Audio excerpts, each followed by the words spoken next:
जी हाँ, नमस्कार, जय हिंद। तो पिछले 7 वीडियो में हम पढ़ चुके हैं संख्या पद्धति को, और उसमें एक पार्ट 8 भी है जिसमें हमने कुछ क्वेश्चन प्रैक्टिस किए हैं। तो अब हम बात कर रहे हैं एलसीएम की, लीस्ट कॉमन मल्टीपल, लघुत्तम समापवर्त। तो आज हम इसकी चर्चा करेंगे। तो सबसे पहले उनको लिए धन्यवाद जिन्होंने सजेशन भेजे हैं मुझे पर्सनली, और उन्होंने इस वीडियो को इम्प्रूव करने में बहुत ज़्यादा मदद की है। तो मैं आशा करूँगा कि आपके सजेशंस को के अनुसार इस पे काम कर पाऊँ। तो लघुत्तम समापवर्त, इसको हिंदी में कहते हैं। ध्यान से रखिए स्टूडेंट, ज़्यादातर लोग लघुत्तम समापवर्तक कहते हैं, जो कि गलत है। सही वर्ड है लघुत्तम समापवर्त। तो अपवर्त अलग होता है, अपवर्तक अलग होता है। इसमें क्या शब्द जुड़ा हुआ है? अपवर्त। अपवर्त, अपवर्त, अपवर्त इसको इंग्लिश में कहते हैं मल्टीपल। इंग्लिश में कहते हैं मल्टीपल। और एक नाम इसका और है, बहुत फेमस है, जिसको कहते हैं गुणज। गुणज। लीस्ट का मतलब होता है सबसे छोटा, कॉमन का मतलब होता है उभयनिष्ठ, और मल्टीपल का मतलब होता है गुणज। इसीलिए इसका नाम है लघुत्तम समापवर्त। तो इसको सबसे पहले इसकी डेफिनेशन समझ लीजिए, वेरी वेरी इंपॉर्टेंट है, जो कि जनरली, और क्वेश्चन तो आप इसका 5 से 6 सेकंड में कर पाएंगे, मेरा अनुमान है। 5 से 6 सेकंड में मैं आपको बताऊँ क्वेश्चन कैसे हल करना है। फिलहाल बेसिक कॉन्सेप्ट आप पढ़ लीजिए। तो मैं शॉर्ट में लिख रहा हूँ एलसीएम। अब देखिए, एलसीएम कभी भी एक संख्या का तो नहीं निकलेगा। कॉमन फैक्टर निकालना तो कम से कम 2 तो होनी चाहिए संख्या, कम से कम 2 संख्या यदि होंगी, है ना, 3 होंगी, 4 होंगी, 5 होंगी, लेकिन एक नहीं होगी। सबसे पहले ये समझ लीजिए। तो एलसीएम का मतलब होता है कि दी गई संख्याओं का, दी गई संख्याओं का वह छोटे से छोटा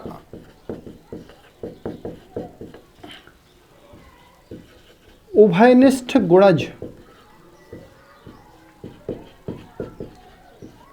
जिसे दी गई संख्याएं पूर्णतः विभाजित करती हैं,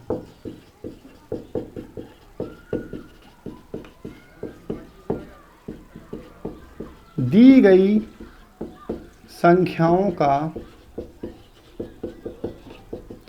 एलसीएम या लासा कहलाता है। इसको देख लीजिए आप ध्यान से, कि वह छोटी से छोटी संख्या या वह छोटे से छोटा उभयनिष्ठ गुणज जिसे दी गई संख्याएं पूर्णतः विभाजित करती हैं, दी गई संख्याओं का एलसीएम कहलाता है। एग्जाम्पल समझ लीजिए।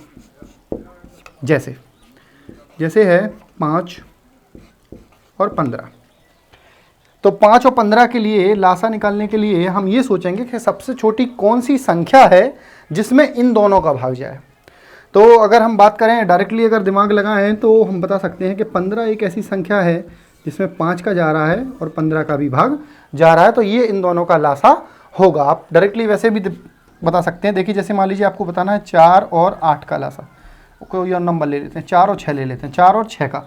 तो 4 और 6 के लिए हमको ऐसी संख्या चाहिए जिसमें कि इन दोनों का भाग जाए। तो ऐसा नंबर अगर हम सोचें तो सबसे छोटा क्या है? 12। इसका भी जाएगा और इसका भी जाएगा, तो ये इसका क्या हो जाएगा? लासा। लेकिन इसको ऐसे बड़ी संख्या में नहीं कर पाते, तो इसको करने के लिए एक विधि है, बहुत इंपॉर्टेंट विधि है। जैसे कि मान लीजिए 102 और 110 का लासा हमको निकालना है।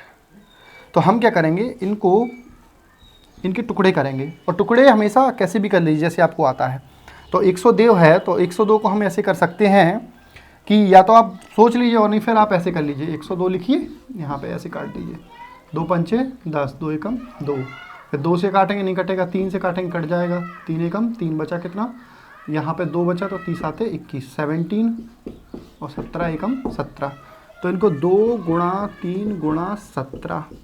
और 110 को कैसे लिख सकते हैं? 55 दूनी 110, तो 2, और 55 को भी लिख सकते हैं 5 गुणा 11।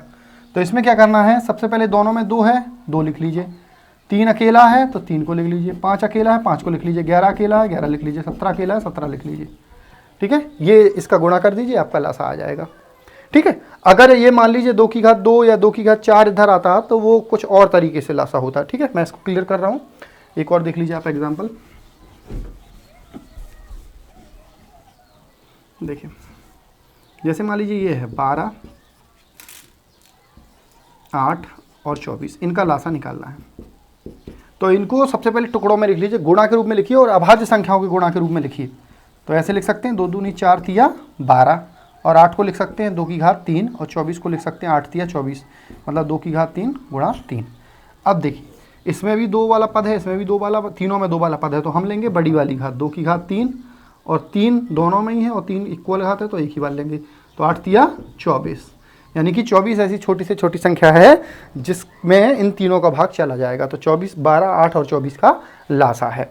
ठीक है, तो और भी बहुत सारी इंपॉर्टेंट चीज़ें हैं, लेकिन वीडियो लंबा ना हो जाए इसलिए मैं इसको यहीं पर रोक रहा हूँ, और अगले वीडियो में हम समझेंगे इसकी और बहुत सारे क्वेश्चन हैं। एक जैसे क्वेश्चन आता है कि 6 घंटियाँ 2, 4, 6, 8, 10, 12 सेकंड के अंतराल से बजती हैं, तो यदि वे अभी एक साथ बजी हैं तो पुनः एक साथ कब बजेंगी। और भी क्वेश्चन रहते हैं कि 3 दोस्त हैं ABC और वो एक साथ एक गोल वृत्ताकार पथ पर दौड़ते हैं, तो वो यदि अभी एक साथ मिलें तो पुनः एक साथ कब मिलेंगे। इस टाइप के इसके क्वेश्चन आते हैं, और इसके जो क्वेश्चन आते हैं अगर संख्या वाले तो वो तो आपके 5 सेकंड में ही हो जाएंगे, और उसको ज़्यादा दिमाग नहीं लगाना, बस आपको इतना दिमाग लगाना है कि ऐसा ऑप्शन ढूंढना है जिसमें कि इन सभी का भाग चला जाए छोटे से छोटा। कैसे करना है वो मैं आपको अगले वीडियो में समझाऊंगा। Thank you very much.